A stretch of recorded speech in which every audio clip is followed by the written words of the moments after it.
The former city commissioner of Philadelphia testified before the congressional committee investigating the January 6th U.S. Capitol attack. This was the second hearing that we saw yesterday. And it basically also was talking about the fact that he was targeted by former President Trump in the days after the election and the tweets that he was putting out. Exactly. After the president tweeted at me by name, calling me out the way that he did, the threats became much more specific, much more graphic, and included not just me by name, but included members of my family by name, their ages, our address, pictures of our home, just every bit of detail that you could imagine. So we want to bring in Al Schmidt joining us now in the studio. And of course, you now head the government watchdog group, the Committee of 70. So thank you for joining us. No, thanks for having me. Especially after quite a day you probably had yesterday. Yeah, what were you feeling yesterday? Well, I mean, you know, the work that they're doing is so important and there's so much attention focused on it. And it's important that that record be true and accurate, because I think history is really going to take a look at this important moment in history, and you're going to make sure that you get it right. Yeah, you'll be in some history books. And say, how do you feel about that, being a part of this chapter? Well, in some respect, it's for all the wrong reasons, right? No one would want to be in a history book because of what election administrators went through all across the country, in big cities and rural counties, Republicans and Democrats. But for you, it was different because the president was tweeting about you specifically. Let's put up the tweet that you were referencing. This is from November the 11th, so that would have been 8 days after election night. You get this tweet. A guy named Al Schmidt, a Philadelphia commissioner and so-called Rhino, Republican in name only, is being used big time by fake news media to explain how honest things were with respect to the election in Philadelphia. He refuses to look at a mountain of corruption and dishonesty. We win. You looked at, well, you never found the mountain. No, there was no mountain to find. And I know on some level it's almost ridiculous talking about a tweet, but what really changed with that, for me and for other election administrators across the country, is when you're singled out by name in a situation where normally in campaigns, candidates compete against other candidates and campaigns compete against other campaigns.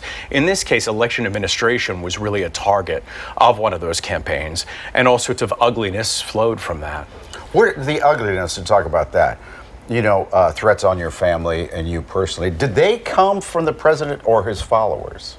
So the president did that tweet. And in other cases where people are singled out by name with lies associated with it, you have a great number of people out there who have been deceived by these lies. And they're motivated by what they believe. And they believe in something that is untrue. So on some level, they're acting out in a way that I'm sure to them seems very rational. I have no doubt that they love America like everybody else. Here's some of them that you got? Yes, that's right.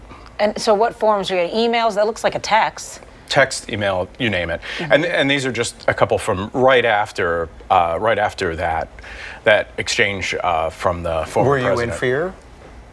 I was in the safest place in the world because I was in the Pennsylvania Convention Center, surrounded by But they gave out your home address. So that's really it. Like, I was safe.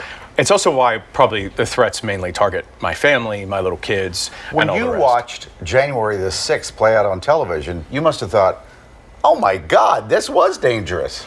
Yeah, it's really, I think when people have been deceived and they start to act out, they act out by either making threats like this, or in this case, those lies culminated in what occurred on the Capitol on January 6th. No, you were city commissioner for a decade, right? Yeah. But you still say that even going through this, even though you're not city commissioner now, this did not affect your leaving the office. No, I had already decided after I won re-election in 2019 that I wasn't going to run again. I just left 2 years through my last term a little bit early to go to the Committee of 70. Still a Republican? Yeah. Okay. I've been a Republican longer than Donald Trump has been a Republican. That's absolutely true. Did you feel supported by other Republicans, though, when this was happening? I mean, there was obviously a lack of support from the party, whether it's at the state or or national level or city level or anything like that, but really wasn't looking for support, right? We had a job to do. Our job was to count our voters' votes and let nothing get in the way of our voters counting our voters' votes. Good to see you. Yeah. Thank you. Thank Thanks you. for Best to having your me. family.